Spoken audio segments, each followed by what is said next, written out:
Quédate en Futura. Ya viene de Pueblos y Caminantes. Todo esto que pasa ahora lo encontrás después en www.fmfutura.com.ar.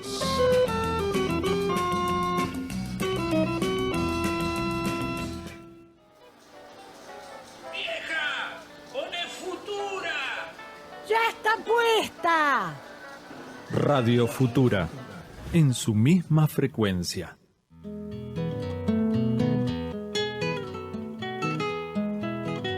Bailamos al ritmo del bullerengue, cantamos en guaraní, nos saludamos en mapudungún, tejemos palabras al derecho y al revés, y seguimos caminando con nuevas preguntas. ¿Cuántas formas de decir quiénes somos? De pueblos y caminantes. Ya se viene el contrapunto, presten toda su atención, arranque con su razón, yo lo escucho atentamente, pa' cantar sencillamente lo que dicte el corazón. De pueblos y caminantes. Pensamos que la cultura viene a ser la levadura del pan de la libertad. Pueblo con identidad no vive en la noche oscura. Me importa más de dónde vengo que el saber pa' dónde voy.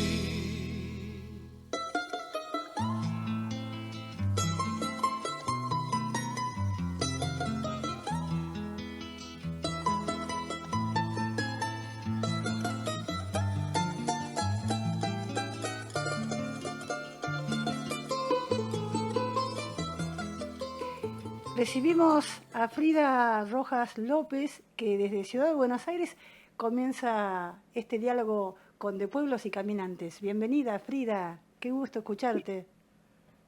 Imainaya. Bueno, ¿Cómo están? Acá estamos con muchas ganas de dialogar con vos, que nos cuentes de tu caminar por Ciudad de Buenos Aires, en tus experiencias como mujer, como madre, como mujer trabajadora, ¿no? Y tu mirada, que respetamos tanto desde hace unas cuantas décadas que nos conocemos, pero mucho más el tiempo que estás vos radicada aquí en el barrio de Flores. Sí, así es. Bueno, pues mi persona con mis 5 guaguas y mi esposo hace más de 30 años que hicimos un recorrido territorial desde Cochapampa. Es una parte central de Bolivia, de los valles, e hicimos un recorrido territorial, ¿no? Nosotros pensamos como ayllu, como familia, que no somos migrantes, que simplemente hicimos un recorrido territorial a estas tierras que son de nuestros hermanos querandíes, ¿no? Sí. Así que son muchos años. Y sí, la relación con vos, Lili, es hace muchos años, y son más de 2 décadas. Y ha sido de la mano del grupo de compañeros y compañeras de Alfar y ahora de la Cátedra Abierta Intercultural, con el espacio, uno de los espacios comunitarios, colectivos a los que perteneces, Frida, y luego nos gustaría que nos cuentes sobre cómo es participar en la Huaca de Parque Avellaneda, uno de los espacios colectivos que integrás, ¿es así? Sí, es uno de los espacios de colectivos de pueblos originarios, ceremoniales de nuestra identidad cultural, de nuestra autodeterminación, que participo. Igual, antes de participar dentro de lo que es la huaca de nuestro Parque Avellaneda, pues yo estuve integrando acá desde los inicios de la escolaridad de mis hijos en un grupo que bueno, ante tanto racismo y discriminación, pues cuando toca accionar había que hacerlo, juntarnos con madres, con mujeres y luego el 2001 organizar un grupo de mujeres tejedoras. Simple y llanamente para tejer estas tristezas, ¿no? De tristezas, alegrías, un grupo de trabajo de mujeres quechuas, aymaras, que pensábamos en estos encuentros para construir y tener mejores días para las familias y nuestros hijos en particular, más que todo la educación y la salud, siempre pensando en este tema. Seguimos con este grupo de mujeres tejedoras durante muchos años, duró muchos años, casi hasta antes de la pandemia. Así que ese es uno de los trabajos colectivos que a mí me parece que fue muy importante, más que todo para pensar la educación y la salud para nuestras guaguas, ¿no? En ese sentido sí hubo repercusión, hubo trabajos en diferentes escuelas, hubo intervenciones de parte de nosotros, ¿no? Siempre ante este tema del racismo y la discriminación, ¿no? Claro, así que eso nos percibimos muda. que, bueno, por las noticias, por lo que vamos vivenciando estos últimos años, estamos volviendo a esas etapas tan difíciles, ¿no? O volviendo a recordar, nunca es el mismo, sino tienen otras formas, la injusticia, la crueldad.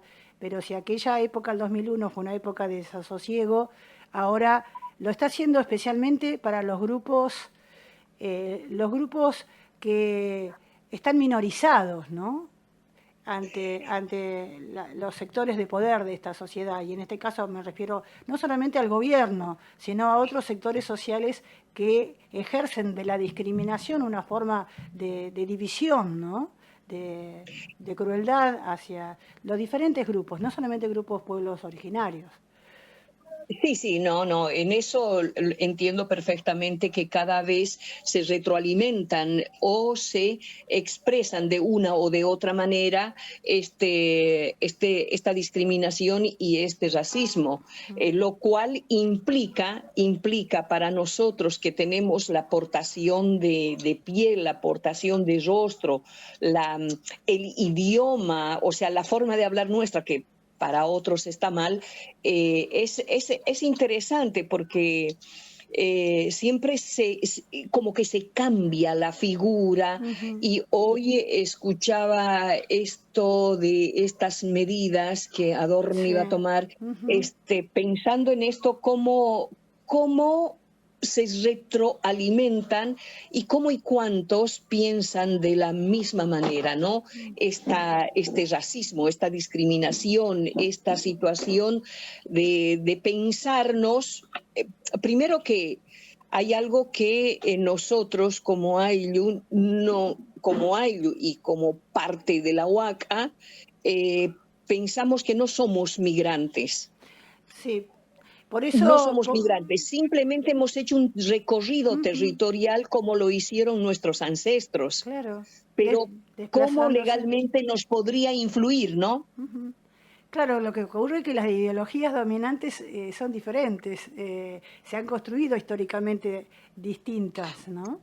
Y los pensamientos dominantes, bueno, van expandiéndose y echando raíces en esta sociedad porteña, eurocéntrica, creando otros modelos, ¿no?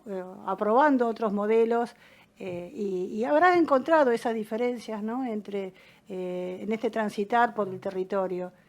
Y en este transitar, buscar espacios donde fortalecer las identidades, ¿qué lugar tiene la lengua quechua? Y la lengua aymara. Sí, es interesante. Es interesante poder pensar en que dentro de lo que es la salud y la educación, por ejemplo, no está contemplado nuestros idiomas originarios en en nuestro territorio, digamos, ¿no? ¿Por qué? Porque son lenguas que, a pesar de que la lengua quechua, el idioma quechua, es el más hablado en todo lo que es nuestro Abya Yala, no está contemplado ni siquiera en la justicia. No. A mí me tocó ser intérprete en el caso de Reina Marás. Lo recordamos. Y inclusive había intérpretes de chino mandarín, de ruso, de algunos dialectos, inclusive de ruso. Y la verdad es que me encontré con diferentes intérpretes de diferentes idiomas que defendían obviamente a algunos presos que no tenían la lengua castellana para defenderse, pero en quechua no había un solo intérprete, ni siquiera el consulado ni la embajada boliviana pudo resolver esta situación en el caso de Reina Marás, lo cual recurren a diferentes personas y bueno, me llega a mí la propuesta para ser intérprete en el caso de Reina Marás, no hay una visibilización, no hay una mirada hacia nuestros idiomas de pueblos originarios.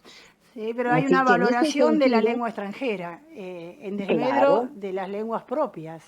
E incluso no reconocerlas como lenguas de lo que es el territorio de la nación-estado. Para muchos, desde justamente lo que es la ignorancia, lo que genera prejuicios y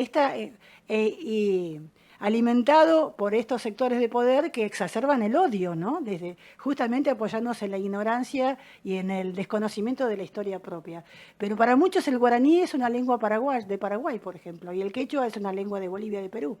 Y es un desconocimiento, una negación e ignorancia. Terribles poderes. Es increíble cómo nosotros, igual desde la UACA, siempre estamos pensándonos en un Collasuyo, ¿no? En un Collasuyo que no abarca solo la parte de Bolivia, no encierra solo aymaras y quechuas, solo Bolivia, Perú, todo es extranjerizar. Y la verdad que no es así, porque inclusive hasta Santiago del Estero llega, Jujuy, Salta, está Tucumán, está Santiago del Estero con el quichua. Y la verdad, eso es extranjerizar todo el tiempo, pero exportación de piel, ¿eh? O sea, ahí hay un racismo y una forma de no pensar que la República Argentina como territorio pueda tener pueblos originarios, ¿no? Y eso es muy triste, no reconocer que hay otros idiomas, que hay otra forma de ver el mundo, que hay otros pueblos que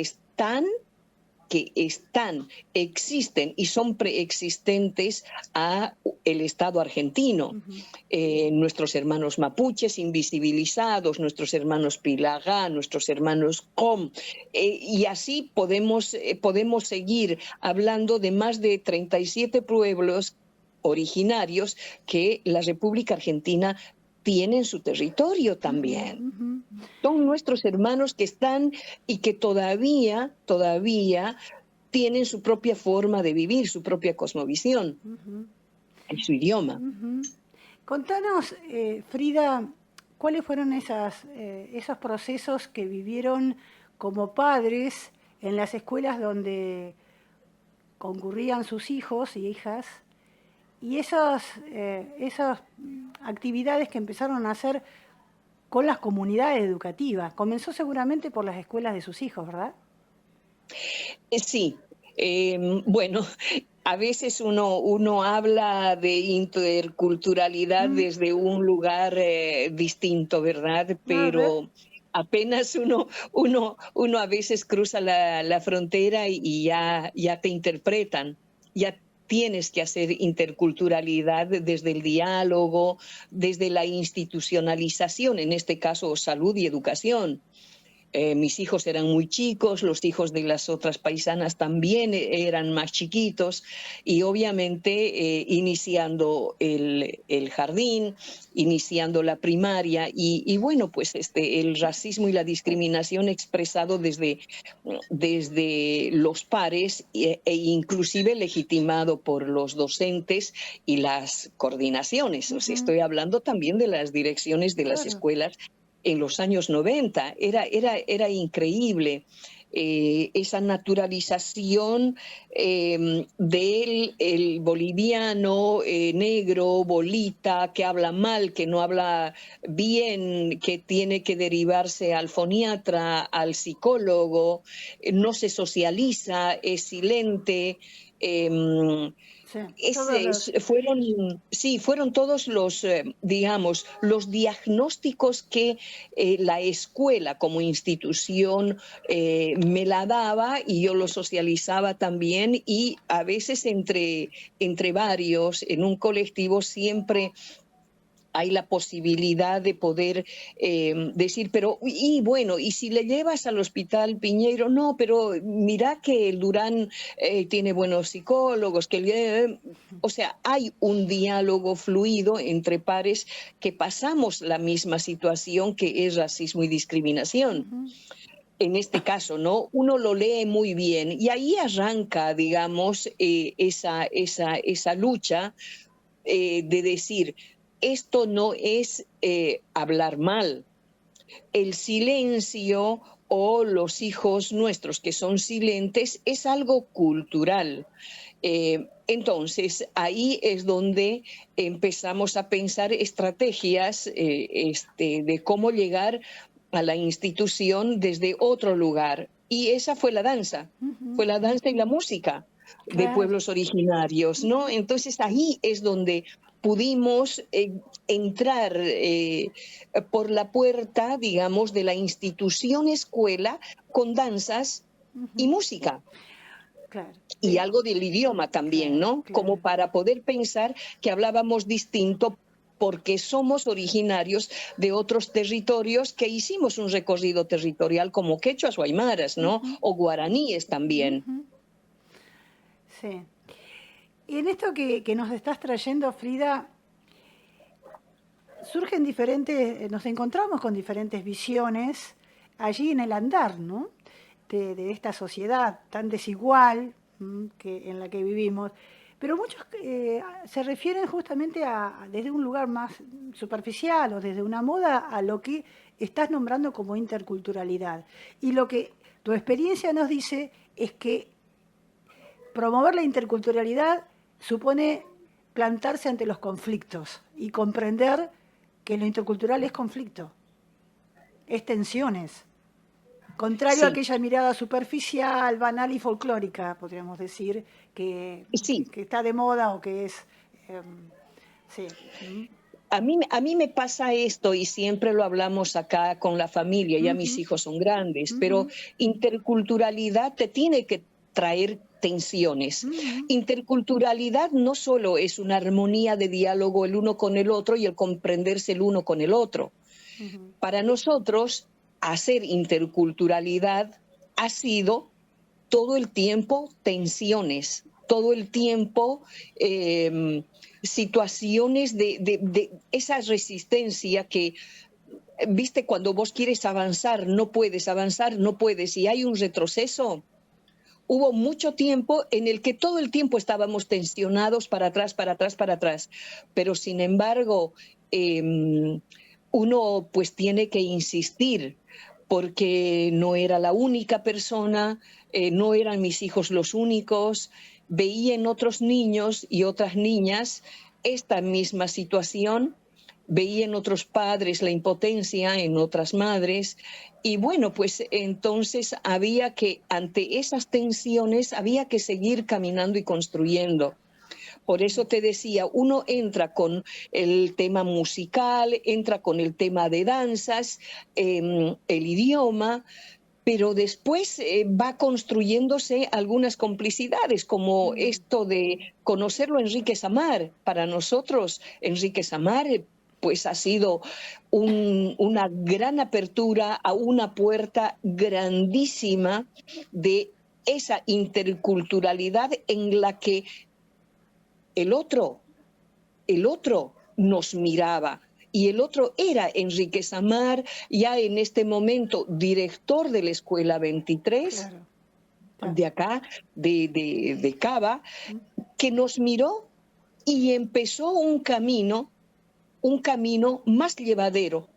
Por lo tanto, nos sentimos más acompañados con alguien que desde la institución, como director de una escuela, estaba mirando a los pueblos originarios desde otra forma de acompañar, otra forma de transitar ese racismo y esa discriminación que sabíamos y sosteníamos que estaba presente desde otro lugar. Él decía, nosotros vamos a armar algo en la escuela para que ustedes puedan ingresar.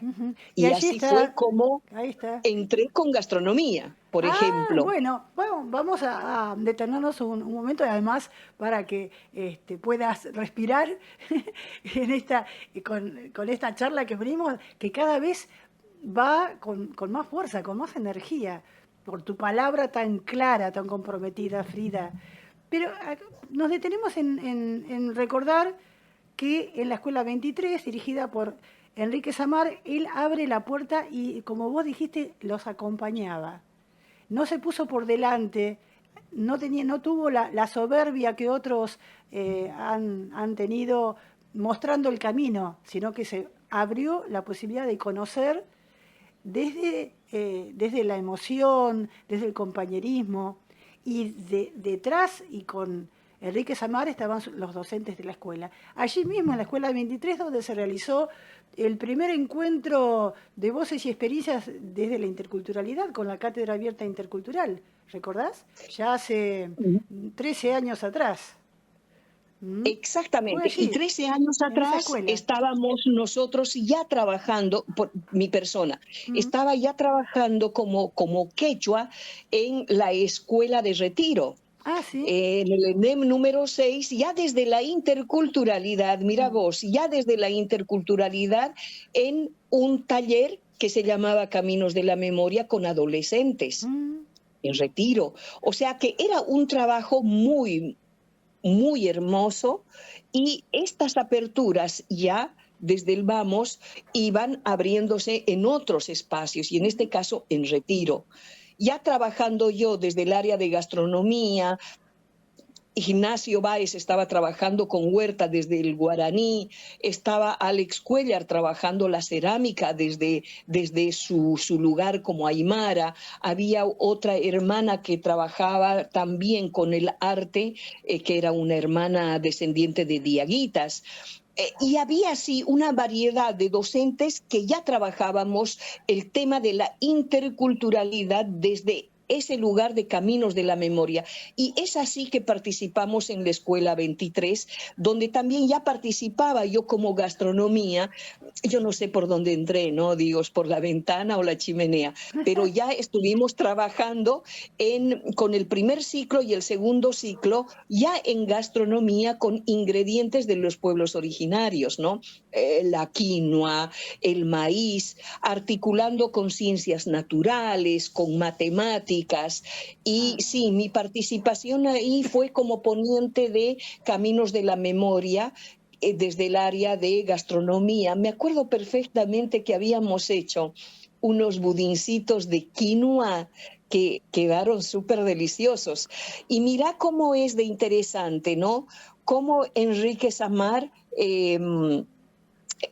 autorizó que se cocinara en el horno de la pequeña cocina que tenía la Escuela 23, como para después hacer una degustación real y concreta de un ingrediente milenario dentro de lo que es una pastelería moderna. Fue experiencia muy interesante, muy lindo, muy muy hermoso de armonía, ¿no? Y me acuerdo que la Escuela 23 abrió todas sus puertas, abrió toda la escuela como siempre lo hacía Enrique Samar y sus docentes, que eran en general casi todos estaban muy involucrados en la interculturalidad en diferentes áreas, en la música, en el idioma, estaban interesados en las danzas, en las ceremonias, ¿no? Fue una experiencia muy lindo y un acompañarnos y un caminar muy lindo, ¿no? Ese taller fue muy memorable. Fueron estudiantes de Retiro también. Y por los comentarios que encontramos en internet, sigue siendo una escuela muy querida por la comunidad, a pesar de que ya no esté Enrique Samar. Sigue siendo una escuela abrazada por la comunidad, y eso es recíproco.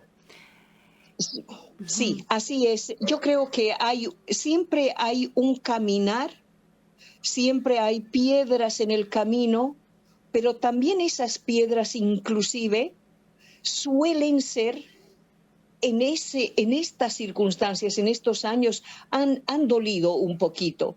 Pero hay algo hermoso que está pasando este año específicamente. Cambió la dirección de la Escuela 23 y hoy nos convocaron, convocaron a Sartagnani, por ejemplo, a dialogar sobre sobre volver a la memoria para poder lograr hacer las ceremonias que hemos hecho en la Escuela Enrique Samar, como el Inti Raymi, la Pachamama, y hay otras actividades que con alimentos lo hemos hecho con música. Hay una muy buena intención. Sé que Carlos Toconás del Grupo Sartagnani estuvo reunido con la directora de la escuela, una directora muy joven, que, está para abrir la escuela, para otra vez empezar a caminar, ¿no? Y eso es importante. Caminar mirando a nuestros pueblos originarios que habitan todos los espacios, en todos los lugares, pues, de nuestra querida Villa Yala, ¿no? Y con la certeza y la humildad de reconocer que muchos de los conocimientos necesarios para ser mejores en esta sociedad que tanto lo necesita están en la comunidad misma, porque ustedes llegan como parte de la comunidad, de las familias, de las escuelas, a aportar, y esto da cuenta de una mirada abierta y humilde por parte de los directivos y los docentes. En este momento, sí. Estás con talleres para adultos, ¿es así, Frida? Estamos hablando con Frida Rojas López, ella mujer quechua, vecina de la ciudad de Buenos Aires, que nos está compartiendo sus experiencias trabajando desde la interculturalidad. Para quienes se hayan sumado en este último ratito a la charla que estamos teniendo aquí desde Radio Futura. Bien, sí, soy docente, soy instructora gastronómica en el CFP 24. En este momento estoy de licencia médica, pero sí trabajo con adultos en el área de gastronomía. Y claro, es en esta escuela que, acompañada por directivos y coordinación y compañeros del área, logré fundamentar un curso que es Cocina de Pueblos Originarios. Entonces es un curso que tiene una mirada más hacia nuestras raíces, hacia nuestro origen, como haciendo una... no lucha, yo no le llamaría lucha, sino simplemente sumar al área de gastronomía como una especialización en nuestros ingredientes, ¿no? Que son muchos los que tenemos, porque siempre ponemos como ejemplo el chocolate. El chocolate no es suizo, la papa no es la producción industrial es suiza. Claro, no, entonces empezamos a pensar desde, o sea, la deshidratación de la carne no es norteamericana, sino más bien es de nuestros pueblos originarios de esta parte de nuestra Avia Yala, ¿no? Entonces, desde ese lugar doy los cursos, soy instructora gastronómica en esta escuela pública y de calidad, que es el CFP 24, El ¿no? Centro de Eh, Formación Profesional que está también en Flores ubicado, ¿verdad? Si no me Sí, equivoco. está en Flores, en Artigas y Morón, Ah, y es una escuela pública que tiene muchos estudiantes, que los directivos siempre están acompañando estos procesos.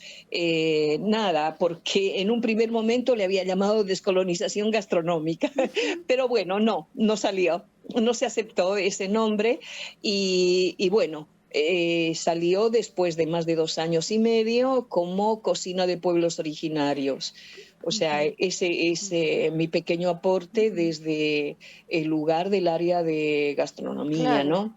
Que te vincula, que la vinculás con la economía, con los saberes Eh, culturales, con las tradiciones. Exactamente. Ujú. Así es, exactamente tal cual vos lo has dicho, porque la alimentación y la salud para nosotros los pueblos originarios van juntos, siempre van a ir juntos, nunca tienen un despegue. No lo tomamos por un lado y por el otro, no disgregamos, No lo separa. simplemente unificamos para que al organismo, al cuerpo, le haga muy bien cuando uno se alimenta, cuando uno come, ¿no? Es desde esa mirada, De digamos, y más que totalidad, todo, de la totalidad, ¿no? De claro, sí, integralidad. sí, sí, sí, totalmente, totalmente. En ese sentido sí hay una gran aceptación de la gente a este curso precisamente para dar una guarnición más, digamos, a su plato que le haga bien, ¿no? No, y a Porque el maíz no conciencia. tiene gluten, claro, Claro. la quinoa no tiene gluten y es nutritiva. Ujú. Entonces ahí tenemos muchos alimentos que de hecho lo conseguimos en cualquier barrio y más que todo centralizado en Liniers conseguimos ¿Cuántas todos cosas? los ingredientes, sí, sí, Sí, variedad sí, de sí. maíces, variedad de quinoa, variedad de papas, tenemos muchas hierbas, así que en ese sentido sí está expreso todo lo que en la cultura gastronómica lo podemos brindar desde todos los ángulos, ¿no? Porque es comunitaria Mm, y eso es importante ujú. para el desarrollo, digamos, de el estudiante que quiere ingresar a este curso para su propio desarrollo y enriquecer su propia área, ¿no?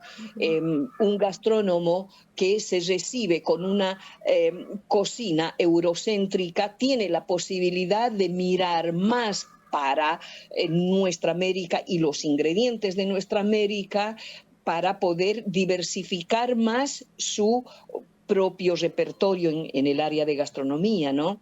O sea, poder pensar otras guarniciones que no sea ensalada, ¿no?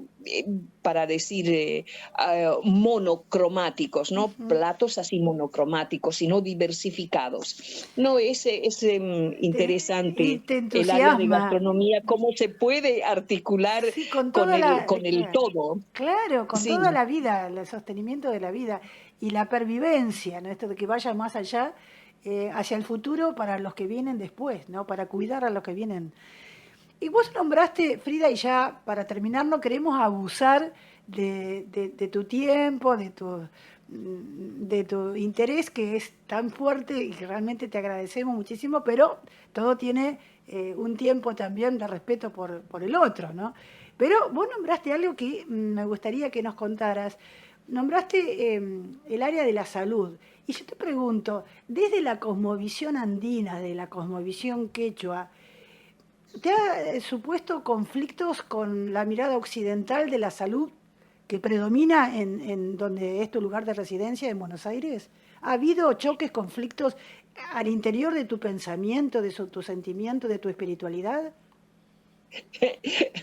Sí, sí, es todo un tema. La No, salud, viéndolo desde el tema de la feminidad, de la mujer embarazada y para parir, obviamente que hay pues un, un encuentro, muy desencuentro en este sentido, una mirada occidental o europea del parir y una mirada de los pueblos originarios como quechuas del parir. Entonces, ahí sí hubo un encuentro y un roce muy, muy fuerte que pudimos lograr conversaciones muy interesantes con el Hospital Piñeiro, por ejemplo, ¿sí? ¿no? ¿Que hay apertura en ese Eh, sentido? Hubo, en ese momento sí hubo, y hoy por hoy sé por una hermana también quechua que trabaja como médica desde ese lugar Sí, qué importante. de obstetricia. En neonatología trabaja ella, me decía de que hay una apertura más amplia, pero las luchas se fueron haciendo de a poco también, no fue tanto, ha habido una resistencia, ha habido algunos juicios de por medio también por mala praxis. Esto por portación de piel, estoy diciendo, por cómo parimos. Nosotros parimos de cuclillas porque pensamos y sabemos que nuestro cuerpo tiene por esa energía para abajo, nos ponemos de cuclillas y es mucho mejor parir para nosotras, las mujeres, parir de cuclillas, ¿no? Claro, más Y natural. no acostadas de manera horizontal, que se nos dificulta más. Y Claro. bueno, en ese momento el Hospital Piñeiro sí tuvo una muy buena apertura con algunos de sus parteros, con los que pudimos dialogar, con algunos psicopedagogos, había una psicóloga también. No, fue muy interesante esos años para un parto respetado, ¿no? Porque hubo un tiempo en el que nosotros teníamos que ir a parir de cuclillas al baño. ¿Por qué? Por esta Donde no las mirada de vieran. parir todo el Claro. tiempo acostada, ¿no? O sea, Sí. que es mucho más difícil. Y el Sí. cuerpo natural de nosotras las mujeres sabe, tiene una inteligencia muy interesante, ¿no? La guagua con la madre. Y sí sabemos cuándo vamos a, a parir, sabemos el momento, no es el momento de la peridural, no es el momento de que nos acuesten y no nos anestesien, nada. Y también con el tema de manteo, ¿no? La posición del bebé,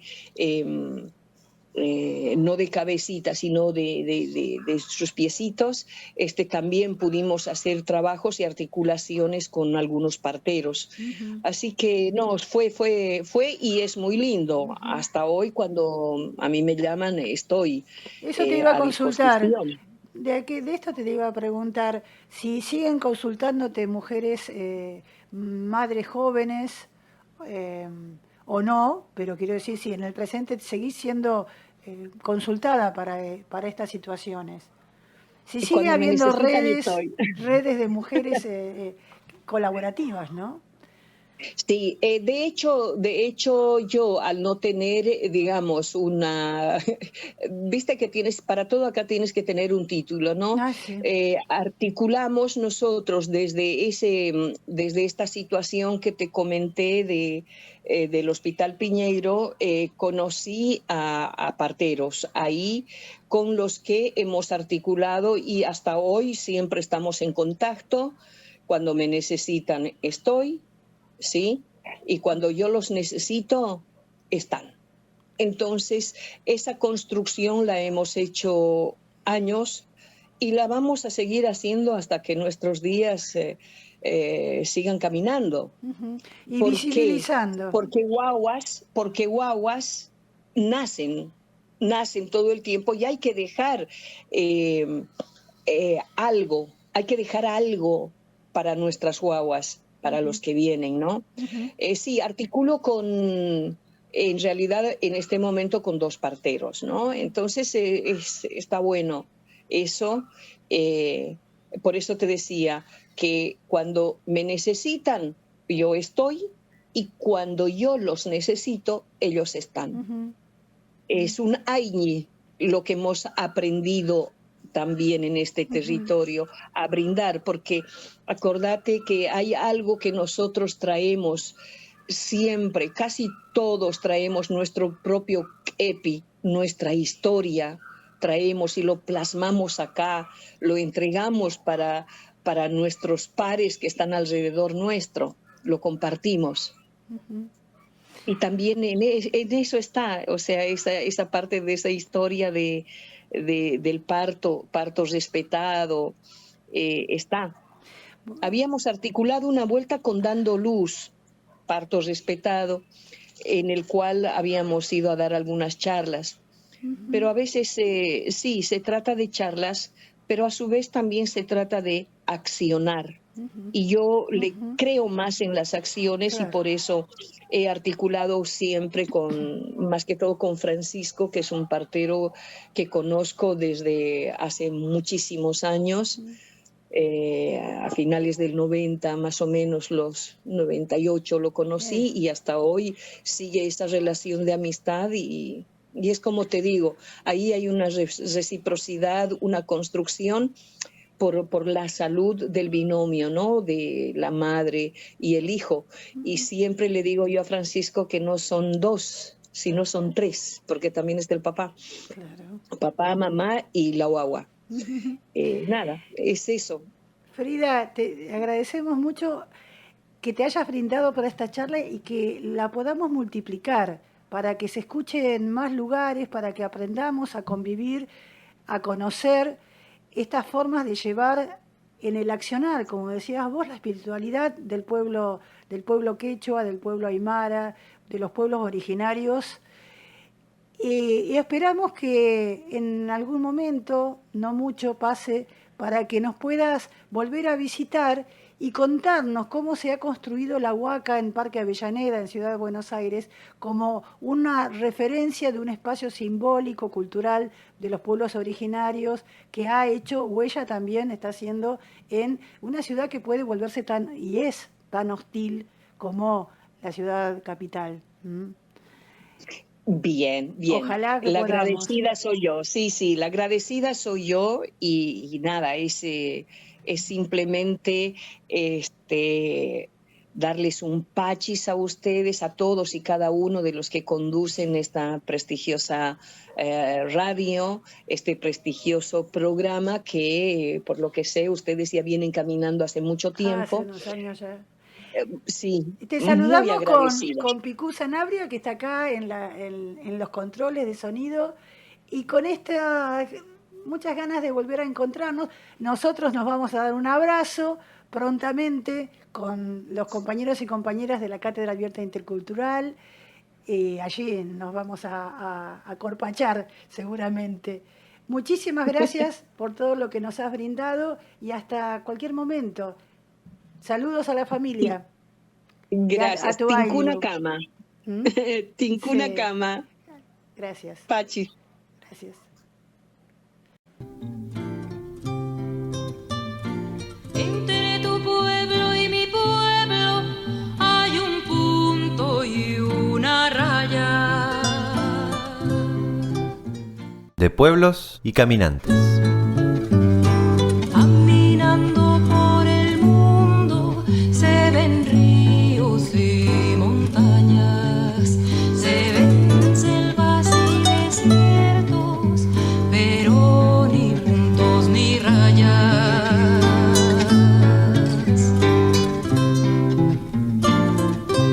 Nos volveremos a encontrar la próxima semana en esto que es De Pueblos y Caminantes. El próximo miércoles a partir de las 16. Y así entre todos los pueblos, raya y punto, punto y raya. Con tantas rayas y puntos, el mapa es un telegrama.